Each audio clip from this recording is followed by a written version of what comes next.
애통은 현재 진행형이다. 한번 애통했다고 그만하고 이제 내 마음대로 사는 것이 아니고 우리는 죄를 늘 날마다 깨닫고 날마다 회개하고 날마다 눈물 흘릴 수 있는 그러한 애통하는 사람이어야 된다라고 말씀을 들었습니다. 여러분, 어떤 분은 그래요. 하루 두 번 펑펑 하나님 때문에 또 내 죄 때문에 울어봤으면 좋겠다, 이렇게 말씀하시는 분 계십니다. 여러분, 눈물로 하루를 마감하실 수 있게 되길 축복합니다. 물론 그 눈물은 내 슬픔, 내 아픔 때문에 세상적으로 흘리는 눈물이 아니라 하나님의 섭리 때문에, 그리고 그렇게 하지 말았어야 되는데 지었던 나의 반복적인 죄 때문에, 또한 지난주 말씀 기억나시나요? 말씀대로 살지 못하는 내 지체들 때문에, 가깝게 있는데 가족들 때문에 눈물 흘릴 수 있는 여러분이 되어야만 합니다. 성경은 항상 네거티브가 먼저라고 말씀드렸었죠. 여러분, 애통해야 할 때에 위로의 축복이 옵니다. 그 위로는 히브리어로 나함이라고 말씀을 드렸습니다. 그러니까 애통과 위로는 같은 말이라고요. 우리가 하나님으로 말미암아 하는 애통은 바로 주님이 위로하심으로 우리를 동시에 회복하시는 능력이라고요. 할렐루야. 여러분, 그래서 우리가 흘리는 하나님 나라와 그리고 하나님의 영광을 위하여 흘리는 눈물은 또 다른 회복의 시작이라는 거예요. 이 눈물은 전혀 아깝지 않죠. 여러분, 눈물 흘리시기를 축복합니다.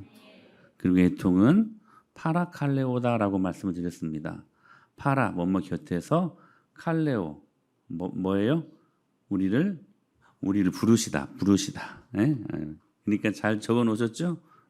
보시고 다시 복습하셔야 돼. 파라, 뭐뭐 곁으로, 칼레오, 부르시다.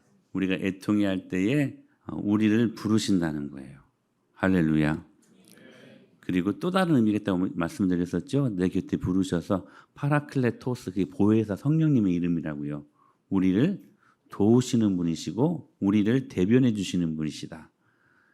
우리 예수님은, 성령 하나님은 항상 누구 편이에요? 내 편이시라.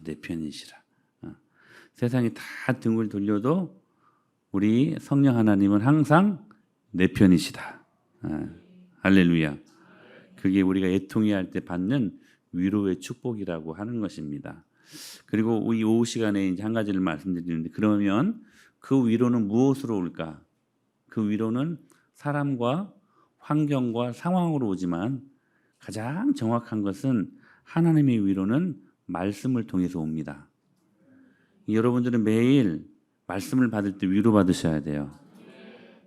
성경은 말씀이 위로자라고 오늘 본문에서 말씀하시죠. 무엇이든지 전에 기록된 바는 우리의 교훈을 위하여 기록된 것이니 우리로 하여금 인내로 또는 성경이 위로로 소망을 가지게 함이니라 라고 말씀하십니다. 성경이, 말씀이 우리를 위로하신다라고 하시는 거예요. 여러분, 말씀을 들을 때 위로받고 말씀을 들으실 때 하나님이 내 편이심을 알고 말씀을 들을 때에 회복의 은혜를 경험하실 수 있어야만 합니다.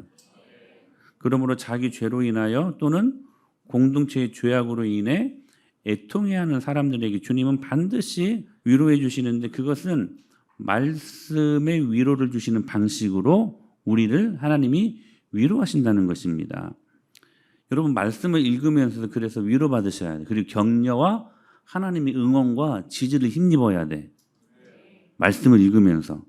그리고 말씀을 읽으면서 그리스도의 대속의 은혜를 깨닫고 거기에서 위로를 받는 것이죠. 성령의 감동으로 주님이 같이 울어주시는 엄청난 위로가 우리 안에 말씀을 통해서 임한다는 사실이에요. 내가 울 때 하나님이 함께 우신대요. 내가 기뻐할 때 하나님이 함께 기뻐하시고. 여러분, 정말 귀한 축복 아닙니까? 따라서 어떤 분은 그래요. 옳은 바른 설교는 성도를 애통하게 하는 설교다. 그런 설교가 되었는가 모르겠어요. 하나님의 말씀을 통해서 심령과 관절과 골수를 찔러 쪼개듯이 성도들이 갖고 있는 수많은 위장과 가면들을 치워버리고 자기 자존심이 철저히 무너지고 이놈의 자존심. 여러분 이것이 밑바닥 쳐야 하나님이 일하십니다. 결국 자존심 시험이에요. 하나님 마지막에는. 이것 딱 밑바닥 치고 할렐루야 외치고 내가 예수 그리스도 앞에 거듭난 사람입니다 하고 주님의 은혜를 절대로 붙들고 여러분 일어설 때에 주님이 그때부터 부어주시는 은혜가 있어요. 어떤 분 끝까지 자존심 때문에 은혜를 경험하지 못한 사람들이 얼마나 많은지 몰라요. 그때 자존심이 무너지고 자기 자신의 무가치함이 발견되어야 한다는 것이 이런 설교가 진짜 옳은 설교라는 것이죠. 자기의 죄악된 실상을 보고 때로는 애통해야 할 수 있는 말씀을 통해서 그래서 심지어는 어떨 때는 설교자가 미워질 때가 있다는 사실이에요. 여러분 안 그럴 것 같죠? 여러분의 정확한 내면의 모습을 하나님의 말씀이 수술칼이 메스가 여러분의 심령을 꿰뚫고 터치할 때 그게 신경질나고 기분 나쁘다. 근데 그게 바른 설교라는 거예요. 그게 그때 위로가 임한다는 거예요. 어떨 때는 설교자가 미워가지고 막 돌 던지고 싶을 때 여러분 있습니까 혹시? 있어야 돼요. 돌 한번 던져봐요 한번. 제가 옛날에 야구했기 때문에 다 받아낼 수 있어. 다 나이스 캐치 할 수 있어. 근데 거기에 애통이 임한다는 거예요. 따라서 설교는 죄의 폭로와 십자가 외에는 다른 것이 절대로 주류가 되면 안 된다는 거예요. 참된 설교는 여러분들이 끊임없이 발가벗겨 버리고 그 위에 임한 십자가의 용서를 전파하는 것입니다. 그것 외에 다른 이야기가 주류가 되는 설교는 즉 인간의 가머니설이라고 하는 거예요. 그 설교는 하나님 기뻐하시지 않습니다. 성도의 삶에 변화도 없습니다. 여러분 예수님이 위로이고 할렐루야. 십자가가 위로임을 믿습니다. 다른 세상 복이 아니에요. 위로가 아니라는 거. 작년인가 이제 복날이라고 제 친구 중에 순섭이라는 친구가 있는데 저기 익산에서 양계장을 하는 친구인데 이 친구 돈을 벌 때는 막 엄청나게 벌고 또 시세가 안 좋고 또 망할 때는 또 그냥 극한 밑바닥을 쳐요. 근데 그때 한번 우리 닭 한번 줬었잖아요. 성도들이랑 같이 맛있게 해 먹으라고. 그때 좀 벌고 있을 때였어. 잘 될 때였어. 그러면 큰 헌금도 좀 한번 하고 그러지. 그 친구가 되게 친했던 친구인데 야 성법아 네가 나중에 목회하면 내가 헌금 많이 할게 막 그랬거든요. 근데 닭 한번 쏴줬어 닭. 근데 그 친구가 또 지난주에 전화가 왔었어요. 지금 너무 힘든가 봐요. 너무 힘든 나머지 성법아 내가 너무 힘들어서 자기 교회 담임 목사님도 계시는데 나중에 전화 오는데 너부터 생각이 나가지고 전화를 했다. 내가 지금 이상한 생각이 든다는 거예요. 막 극도로 우울해지고 막 죽고 싶은 막 충동이 계속 일어난다는 거예요. 근데 참 이런 생각 같이 재미있게 너무 신실하게 했던 친구였거든요. 근데 그런 지경이 돼버렸더라고요. 그래서 너무 친했던 친구였으니까 그때 그 아버지도 양계장을 하셨었어요. 저기 전라북도 김제 저 이서라고 하는 곳에서. 그러면 항상 방학 되면 잠깐 친구들 우리 사총사라고 4명의 친구가 있었는데 그 친구까지 포함해가지고 항상 친구 불러가지고 그 막 이제 출하를 해야 되니까 이제 막 양계장 가가지고 닭 좀 잡으라는 거예요. 그래 뭐 트럭에 싣고 막 이제 그러면 얼마나 무서운지 그 이제 중고등부 시절에 막 가서 그 또 엄청 덥지 않습니까 여름에? 그러면 막 다리 막 잡아가지고 막 갖다 막 이제 싣고 막 그러면 아무리 샤워를 해도 목욕을 해도 이 닭똥 냄새가 안 지워져. 세상에서 가장 독한 냄새가 닭똥 냄새입니다.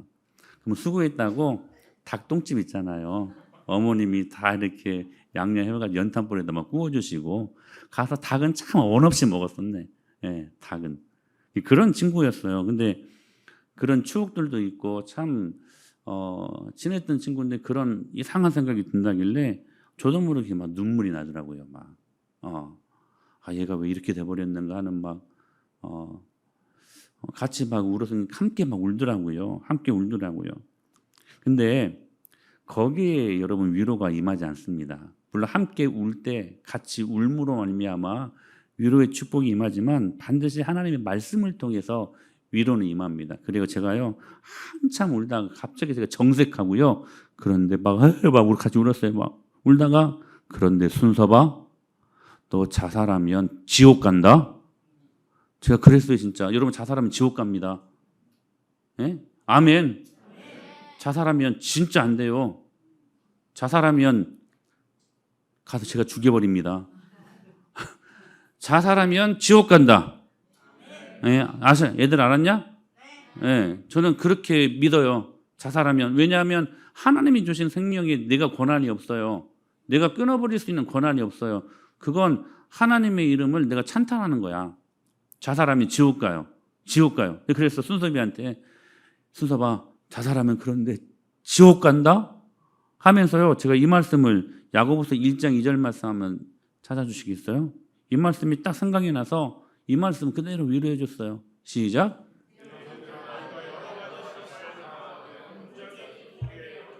제가 그랬어요. 순서봐.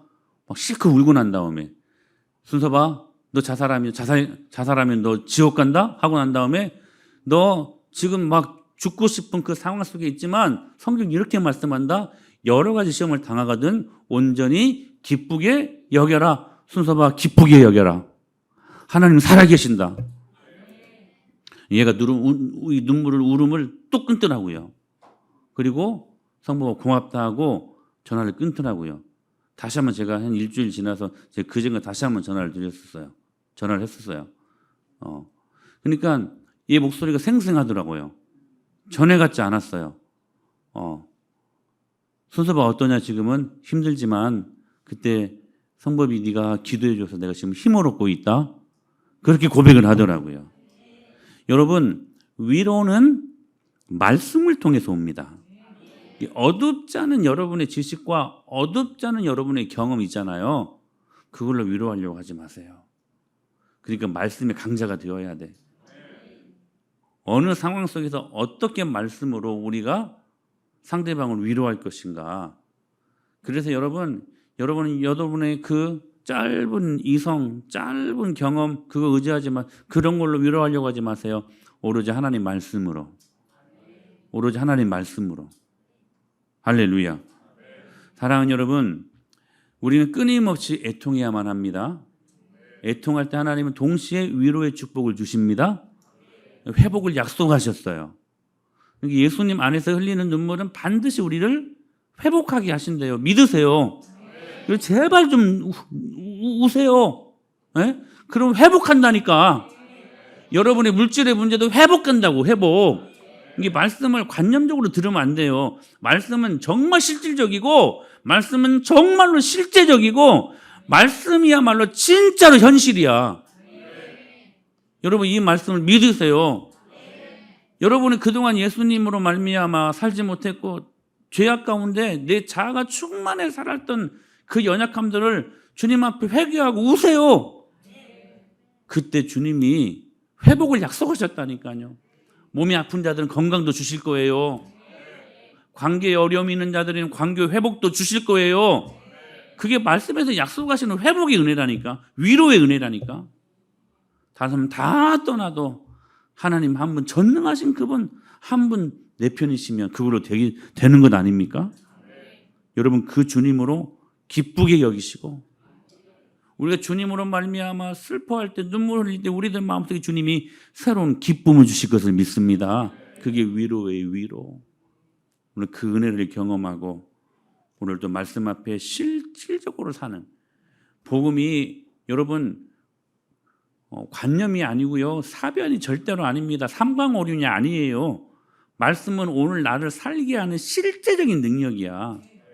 왜냐하면 그 말씀 믿으면 그대로 되니까. 믿음은 바라는 것들의 뭐? 현실, 리얼리티라는 거예요. 현실이라는 거예요. 그러니까 복음처럼 가장 현실적이고 말씀처럼 가장 실감나는 게 없어요. 그 은혜를 붙들고 그러기 위해 여러분 우리가 정말로 가져야 될 것은 믿음이야. 믿음. 아멘. 그 믿음으로 오늘 또 말씀 앞에 세워지는 저와 여러분이 될 수 있게 되길 축복합니다. 제가 계속 지금 팔복 시리즈를 계속 준비 중에 있는데 다음 주 온유에 대해서 말씀을 이제 전할 텐데 그 말씀이 또 기가 막혀 또 그 말씀이에요. 하나님 우리 공동체 주시는 말씀의 은혜가 얼마나 깊은지 여러분 기대하십시오. 예? 말씀 듣는 기쁨과 그 말씀으로 살 때 일어나는 하나님이 주시는 축복을 경험하고 진짜 실제적으로 살 수 있는 저와 여러분이 될 수 있게 되기를 예수님의 이름으로 간절히 축복합니다.